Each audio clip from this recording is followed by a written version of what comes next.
Students, when was an entire group project ruined because of one member? I used to have this classmate that only talked about partying. When our teacher put us together in the same group for a project, I knew that something will happen. I tried telling others that we should anticipate something from him, but I didn't want to impose this bad stigma about him. They all disagree with me, saying that he has good marks and that he will be an asset to this project. In total, there were 8 of us assigned to a project that was supposed to cover every aspect of human biology. All groups had to cover a certain relevant topic, and we had the DNA, probably the most difficult one compared to the other ones. On the day of presenting the project, he texted last minute saying he won't show up for school today because he got really drunk last night with his girlfriend and that he's feeling hungover so he won't be able to present. He asked if somebody else can fill in for him. We didn't know his material and looked like fools in front of the teacher, so the whole thing felt unfinished. Surprisingly, we were given good marks, despite the fact that we missed an important section of the project. On the other hand, the teacher gave him an individual test for failing to present the project. All I can say is that in the end, his mark was not as good as ours. My school was really focused on arts, and as for a group project, we were given the task to build the model of a house using only recycling materials. The foundation of the model was of 20 inches, so we had the space to come up with something truly marvelous. We were divided into groups of 5, and we had a month to finalize the project. All of my classmates were dedicated students, and their work ethic was impeccable.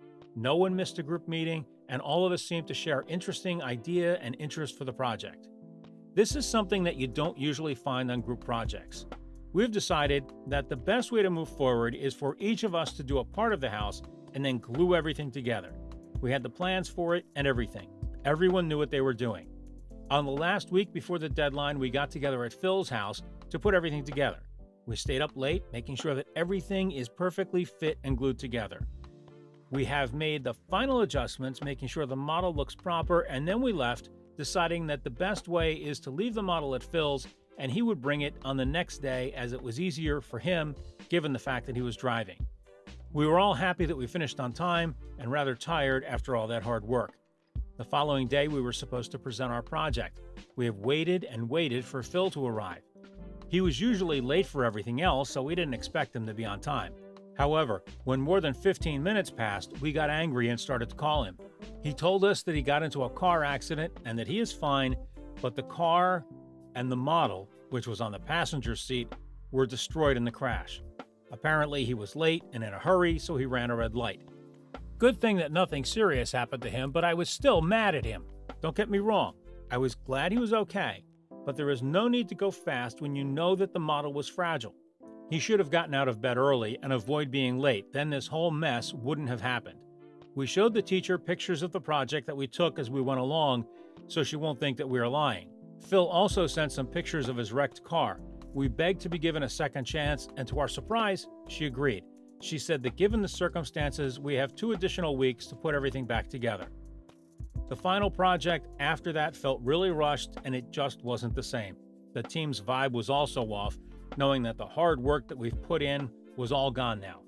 We knew it was Phil's fault, but nobody said anything to him because he was feeling bad about the situation too. Better to be 2 hours early than 2 minutes late. For the final mark on that school year, we had to prepare a group project. Our teacher wanted us to do something more interactive, as she put it. We were to be divided into groups, and then we were given a topic at random. She told us that the project will consist of a PowerPoint presentation, which must include a video at the end. The video is the main element of the whole presentation, and doing this right will secure us a good mark that will help us to end the year with a bang. We were given some topic about politics, which seemed quite boring, but at least it was easy to talk about, so doing that would be a breeze, we thought. We got together in our group, and after a quick discussion, we managed to come up with a few interesting ideas. Someone will gather and summarize the content, and 2 people will be dealing with the video, one of which being myself. That left only one role to be filled, somebody to put together all the information and video onto PowerPoint slides and to tweak it a bit to make it more appealing. That was the simplest task, so we decided to give it to Joey. Joey was your usual classmate that didn't care much about school or his grades. We anticipated that he won't feel like working on the other tasks, and we didn't really take him for the serious type. but he should be able to manage this. So we've thought. We got together in the library on every Wednesday after school for the following 3 weeks to finish the project. Joey was never there. We expected this anyway, but it didn't bother us much because task was to focus on the final product after all. At the end of our sessions, we have put together all the material that should go onto the slides, and we have uploaded our video for the presentation on YouTube for ease of access. Joey offered to upload the video on YouTube as he has done it before with other videos, and he was familiar with the process. We gave clear instructions to Joey, and then he went on to do his magic. To our surprise, the next day he managed to finish everything. All in all, the PowerPoint actually looked good, so we were happy that Joey came through in the end. So far, so good. On the day of the presentation, we proceeded with confidence going over the content. We covered everything in a few minutes so that we would leave time for the video, which was a bit longer, and it was the main selling point of the presentation. And now I will present you the video that the team and I put together. I hope you will enjoy it, I said while clicking on the link which I thought it would take me to the video. Next thing we know, a random video about video games comes up. It was about some guy doing streaming and he was swearing a lot and yelling. We stopped the video as soon as we could, but by then we were all embarrassed. We apologized, and then we've asked Joey to find the video or to log into his YouTube account since he was the one uploading it. He said that we won't be able to find it because he made the video private. Why on earth would you do that, Joey? I cracked. Not to worry, he replied. I will just access my account now. Turns out he didn't remember his darn password. I was slowly but surely making the transition from embarrassed to furious. He kept trying and trying, but he didn't manage to get in. By the time he got around that, our time was up.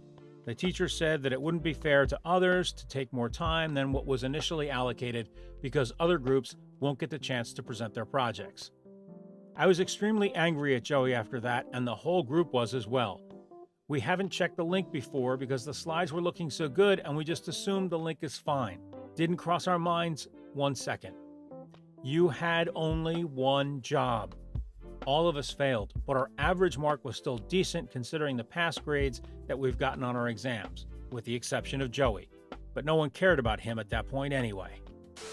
As much as I tried to avoid them, there was always some group project to encourage ourselves, the students, to develop our team working skill or whatnot. It wasn't that I didn't like people or that I was antisocial, but my teacher marked as a group rather than giving out individual marks on the way we each present. Her argument was that the project is the final product of the team, hence it reflects the work of everyone. What a bunch of gibberish.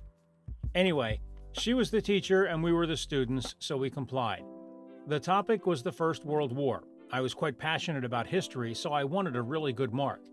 My classmates were clearly not interested about the project, so I tried to encourage them the best that I could to take this seriously. Naturally, I took the role of the leader and tried to inspire the initiative and vision for the project. My excitement was met with a lack of interest. In all honesty, I sort of expected that. Then I went to Plan B. When we were dividing the tasks among ourselves, I have offered to be in charge of all the content, as well as putting the project together. It was more work for me, but as long as I got my desired mark, it's all going to be worth it, I was telling myself. As said, I had managed to convince them that I can do the whole project by myself, which wasn't really difficult figuring how lazy they were. After I made it really clear to the whole group that I will do this and have the project ready a week before the deadline so that it gives everyone time to learn their part when we come to present. This was my only request, for them to learn the content and give out a decent speech. This implied the minimum amount of effort on their end, and I begged them to take this seriously and focus only on this because I will handle everything else. Their response was simply, "Do not worry, we can handle it. You do your part and we'll make sure to learn the content in time for the presentation." I didn't have much faith, but those words provided a bit of reassurance, so I went with it. There were a lot of sleepless nights, but I managed to finish everything in time, a week before the deadline, just as promised. The day of presenting the project finally arrived and I was excited. I began introducing the project and outlining the main points we were about to cover. Afterwards, as we discussed, it was their turn for each to present a certain section of the project. First off, finished my speech and all went perfect, exactly as practiced. It was then my classmates' turn. Michael starts off. He wasn't fluent in the speech, but he was decent. He missed a few bits, though. I was thinking, relax, it could have been way worse. Lauren goes next. She was flawless. Good job, I was thinking. Douglas was the same. Things are really looking up now.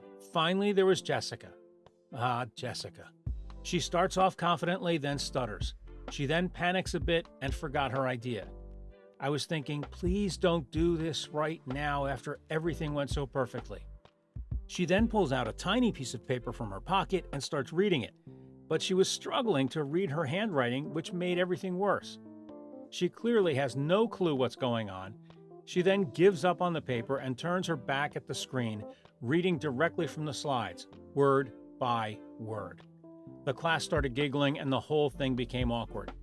I was just sitting there with my eyes closed and my hand around the forehead like I wanted to hide and make this whole thing over quicker. I was embarrassed. At the end, the teacher made note of the fact that Jessica read from the slides, which was clearly stated before that we must not do because we will lose marks. The teacher then asked Jessica a few questions to test her knowledge regarding the project. You can probably guess that her answers were as silent as the night because she didn't know anything.